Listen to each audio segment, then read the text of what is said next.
Timmy from Supertech Electronics, and today we're going to remove a Kia Sorento stereo system.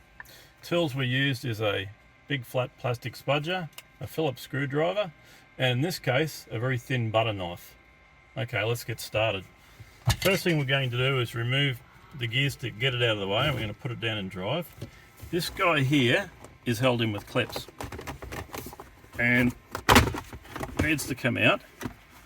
We also found it easier to unplug this USB socket so that you can drape it over the side. Now the next part is difficult. Ours is loose for video purposes. This whole section here needs to come out straight.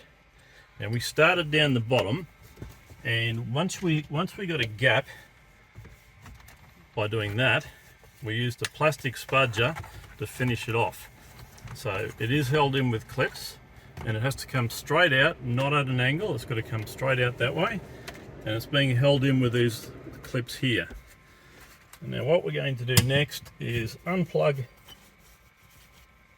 the top clock so that we can gain access to the stereo. Okay, so we're going to unplug that by pressing the middle pin, pulling it towards the front, and that we can just lie down there.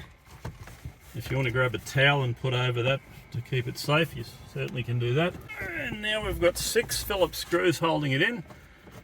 We're going to remove those guys in order to get the radio out. Okay, now that we've got 1, 2, 3, 4, 5, 6 screws out, these air vents will need to come out because they are covering the brackets. Now they're held in with 2 screws each.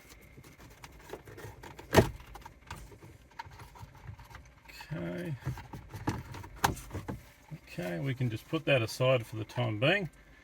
We're going to do the same to the other side. Okay, now that we've got the air vents out, this guy should come straight out.